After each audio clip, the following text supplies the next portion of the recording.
Magandang linggo sa inyong lahat at dahil linggo, meron po tayong The Spokes Hour. Well, kakatext lang po ni VP Sara, nagpapasalamat siya sa ating tulong sa simula ng kanyang bisita dito sa Dahig. No? Alam niyo po, bagamat matagal na akong tagahanga ni VP Sara, ito po talaga yung kauna-unahang pagkakataon na matagalan naobserbahan ko ng up close si VP Sara. No? Kaya nga i-share ko ngayon sa inyo ang aking mga obserbasyon. No? At ang title nga natin is VP Sara, Superwoman. Well, mukha pong superwoman si VP Sara, no? Unang-una po, una kami nagkita rito sa Dahig matapos nga po arestuhin ng kanyang ama at dinala sa Dahig, no? Sa totoo lang po niyan, hinahabol din niya si Tatay Digong doon sa UAE para sana siya ay magsampa ng demanda ng kidnapping, no? Dahil totoo naman ang pangyayari sa kanya ay nakidnap talaga ang Presidente Duterte. Ang inaasahan ni VP Sara kapag siya naghahain ng kaso ng kidnapping, madidelay yung pagdala kay Tatay Digong sa Dahig. No? Pero nabigo po siya kasi she arrived an hour later, nakalipad na yung private jet ni Tatay Digong, no, na inupahan ng ating gobyerno. No? So halos sabay po kami dumating dito, siguro nauna lang siya by a few hours. No? Siya po yung dumating sa mas maagang flight ng Emirates, ako yung pangalawang flight ng Emirates nung araw na yon. At the same day mismo, kami po yung nagkita na. No? At nakikita ko na talagang bagamat under stress si VP Sara, talagang she still maintains her poise. At hindi ko siya ever nakita magpanic. No? So she's always in charge. So that's one thing about VP Sara. Maski yung tatay niya kinidnap na at nadala na sa Dahig at nakakulong na, hindi siya nag-freak out, hindi siya umiyak, mahinahon lang siya. Now, marami pong mga pangyayari nung kakarating lang niya, pero siyempre, pinaka-importanting mission niya, makita niya kaagad ng kanyang ama na pangunang meeting, pangunang hearing ang ICC kay Presidente, at nung araw na yon, maniwala kayo hindi pa niya nakikita ang tatay niya in private. Nakita lang niya si Tatay Digong nasa hukuman na, no? At again, inoobserbahan ko siya, no? Dahil nabigo siyang makita si Tatay Digong even 2 days prior to the hearing. Kasi nandito na siya nung weekend prior to the hearing, pero hindi niya nakita dahil nga nagkakaroon daw ng medical check-up. No? So, nakita ko siya at talagang in control na naman siya. Wala siyang emotion na pinakita at nandun siya para lang with a purpose. No? Ang purpose niya nung araw na yon makita ang Tatay Digo nga at malaman kung anong kalagayan. So napagbigyan naman po siya no, matapos kami nakipag-usap sa ICC. Sa totoo lang po, ang galing-galing ni Inday Sara. Alam niyo ba ho, pati yung aming mga application para makapasok ng hukuman, siya mismong gumawa. Apat kami, ang daming mga fifilapan, siya gumawa lahat sa telepono niya. No? At saka yung mga aplikasyon para nga makita si Tatay Digong sa detention, siya lahat ang gumawa sa kanyang cellphone. No? Nahiya nga ako dahil bagamat ako'y parang naroroon para alalayan siya, siya pa yung gumagawa ng lahat para sa amin. No? Kasama ko po yung isang kaibigan niya at saka yung dalawang VPSG niya. No? So all in all, kami 5. No? At siya talaga lahat ng gumagawa. Hindi ko nga maintindihan kung bakit yung Philippine Embassy hindi siya tinulungan gawin ng mga bagay-bagay na yon. No? Dahil sila naman nakapasok doon sa hearing, kumpletong-kumpleto sila, 5 sila, kasama na yung ambassador natin, bakit hindi pa naman nila isinama si VP Sara at kami doon sa pag-fill up ng mga forms. Pero as usual, hindi gaya ko na nag-freak out at magtitili-tili dahil nagpapanik, siya mahinahon lang. Tinuha niya ang mga forms, inisa-isa niya kami, pinictura niya ang aming mga passport, sinumite, at lahat kami ay mahinahong nakapasok dun sa hukuman. Now, matapos yan, siyempre, may mga nag-aabang na mga tao doon no, sa ICC at napanood nyo naman lahat, talagang hinarap niya. Pero bago niya harapin, nangako sa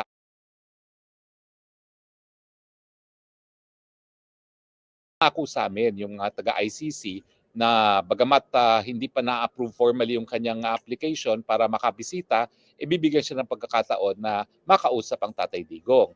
Now, ang akala namin sa hukuman siya magkakaroon ng ganyang pagkakataon, pero hindi na dinala sa hukuman si Tatay Digong, no? From his detention facility, dun sa hospital facility siya dinala. So ayun nga, nagpaalam si VP Sara, ang sabi sa amin nung taga-hukuman, tanging si VP Sara lang ang magkakaroon ng pagkakataon na makausap si Tatay Digong. So, dinala siya doon sa detention facility. Papunta na kami doon, biglang nakita niya yung mga tao sa labas ng ICC. Sabi niya, Spokes, pwede bang maiwan ka? Sabihin mo sa kanila, babalik ako na alas 5, wag aalis. At babalik ako at i-address ko sila. So ako naman, syempre dahil nakita ko ang dami-daming tao, no, talagang lahat umaasa na kung hindi makita si Tatay Digong, makita man lang si VP Sara, nagpaiwan ako. Kaya yun po yung mga pictures na nakita nyo nung unang araw pa lang sa ICC. No? At true to her form, matapos silang magkita ni Tatay Digong, siya'y nakipaghalubilo. No? Hindi lang siya karoon ng pagkakataon na mag-address sa ating mga Pilipino na sinabi niya na okay naman ang lagay ni Tatay Digong, na nandun siya sa kanyang hospital facility, doon sa detention facility, at nagpapasalamat siya sa suporta ng mga Pilipino. Naku, nakita ko po talaga ang estilo ni VP Sara. Hindi talaga siya umalis hanggang lahat ng tao ay nakapag-picture-picture sa kanya. Mantakin nyo, dumating yan ng alas 5, siguro mga 8:30 na kaming nakalabas. Dahil nga, hindi talaga siya umalis at nag-picture-picture. Tapos noon, dapat maghahapon na kami dun sa Filipino restaurant. Nagkahiwalay-hiwalay naman kami kasi alam niyo ba, yung panahon na narito si BP Sara na halos 3 linggo, hindi po yan kumuha ng kotse. Siya po'y nag-u-Uber, parang ordinaryong tao, at naglalakad. Ang sabi ko nga, ang KOJC may inupahang van para gamitin ni Inday Sara. Hindi niya ginamit at talagang naglalakad lang siya at nag-u-Uber na parang ordinaryong mamamayan. Kaya ako napapansin nyo, lalo kong pumayat kasi kailangan ko sabayan si BP Sara na maglakad. No? Sabi ko, wow, ano ba itong si BP Sara? Although, naririnig ko nga, nagrereklamo siya kasi naka-formal attire siya nung papunta ng hukuman, no? Naka-heels. No? Siyempre, mahirap maglakad ng heels. At saka sabi nga niya, naku, hindi ko na nararamdaman ng paa ko sa lamig. No? Pero anyway, so yun po yung unang araw. Sa pangalawang araw, kita na naman kami. Doon po kami unang formal na nagkita na ng nila ES. Kumain kami nung kagabihan at kumain kami sa isang Chinese restaurant na Fusion. No? At yun, nag-usap sila ng ES kung anong mangyayari. At may mga bulong-bulong na sila ng ES na hindi ko na alam. No? Pero nung gabing yun, nakapag-usap kami tungkol dun sa kaso. No? At ang kanyang linabas yung naging decision nga ng ICC doon sa pre-trial, no? Doon sa hindi pre-trial kundi doon sa preliminary investigation kung saan nabigo ang Pilipinas na hindi nga ipagpatuloy ang preliminary investigation at binigyan ng basbas ng pre-trial chamber na umusad yung pre-trial ng kaso ni Tatay Digong, no? Anyway, nung ko nakita na doon siya talaga nagdedesisyon kung sino ang magiging abogado. At syempre, maraming mga nag-a-apply na abogado, pero meron na siyang na pre-screen at she stood by her choice. Now, anong nakita ko doon sa talagang nakapili siya at she stood by her choice? Alam niya kasi na maraming maglalabi ng mga abogado at kaya sinabi lang niya, nako, wag na nating atensyonan yan siguro, no? At meron na siyang napili, she's decided to go by her choice, no? Come what may, no? At sabi nga niya, kung nagkamali ako sa pagkakapili kay Kaufman, then it's my fault, no?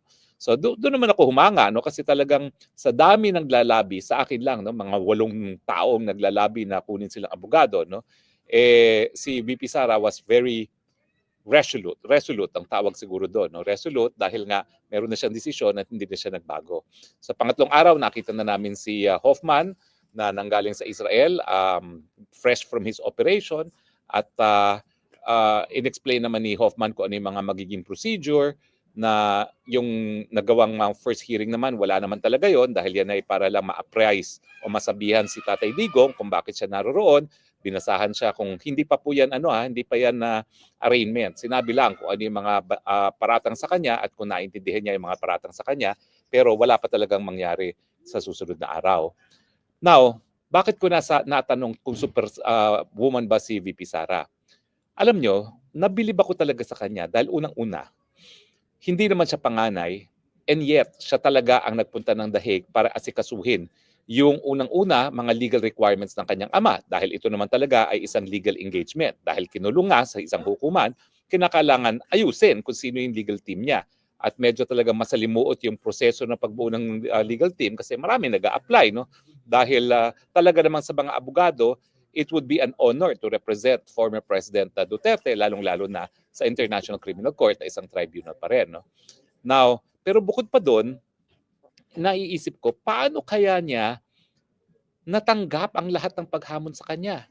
Kasi bukod pa doon sa ang tatay niya ay nakakulong at dati-dati ay pinakamakapangyarihang tao sa buong daigdig, hindi naman tinago ni BP Sara na bago nangyari itong pagkakakulong kay Tatay Digong, hindi mabuti ang kanilang relasyon ng Tatay Digong, no? So parang, alam mo, naranasan ko rin yan, no? Kasi medyo similar kami ng background ni Tatay Digong, ni VP Sara, no? Pero iba yung pagdala ni VP Sara eh. Alam niya na hindi sila naging close si Tatay Digong, pero alam niya kung ano yung obligasyon niya bilang anak. Pero at the same time, hindi lang naman siya anak sa kanyang tatay, no? Siya din ay isang ina na iniwan yung mga anak niya na napakabata pa sa Pilipinas at hindi nga niya alam nung sa simula kung gaano katagal niya maiiwan yung mga anak niya. At syempre, meron din siyang mga sariling pagsubok, lalo na yung impeachment na hinain sa kanya at yung kung ano-ano pang mga kaso na sinasampa sa kanya ng NBI, di ba? Huwag niyong kalimutan, meron siyang incitement to sedition, meron siyang kung ano-ano pa na nais-isampa ng NBI sa kanya, no? In addition dun sa na-impeach na siya sa Pilipinas, no? So iniisip ko, bilib ako talaga sa kanya dahil meron siyang poise under pressure.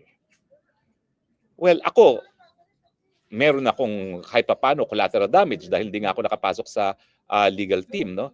Pero naintindihan ko naman yung desisyon niya kasi nung inanunsyo ko nga na asylum, ang sabi niya, paano ka naman mag-aabogado, no? Sa kay PRRD, kung ikaw mismo hinahabol ng Marcos administration, no?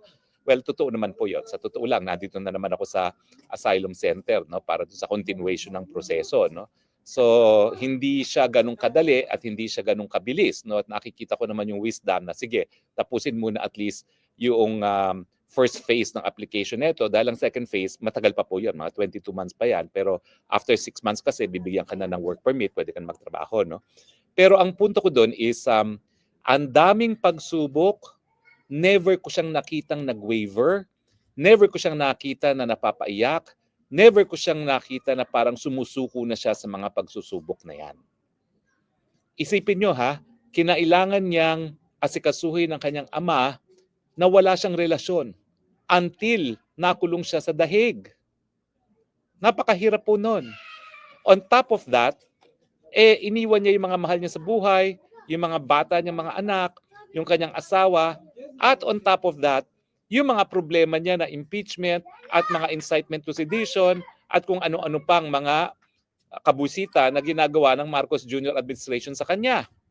At siyempre, meron ding non-bailable na drug trafficking na hinain laban kay Congressman Pulong, yung kanyang nakakatandang kapatid, at saka sa kanyang asawa, no? So nagwo-worry din siya doon sa posibleng pagkakakulong ng kapatid niya na panganay at saka yung kanyang asawa mismo.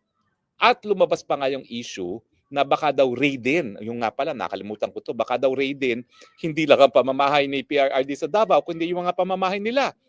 Pero nakita ko siya, tumawag lang siya sa kanyang bahay, at ang sabi, huwag kayong manlaban, hayaan nyo silang pumasok, bantayan nyo lang, baka mamaya magkaroon ng tanim ebidensya dyan, at sabihin na may droga sa bahay, so yun lang ang ingatan, pero wag na maglaban. At hayaan na lang silang papasukin. So, patong-patong. And yet, hindi bumigay si Inday Sara. Hindi umiyak. Hindi nagsabing, ayaw ko na. At ang talagang ginagawa niya ay dire-diretso lang siya. No?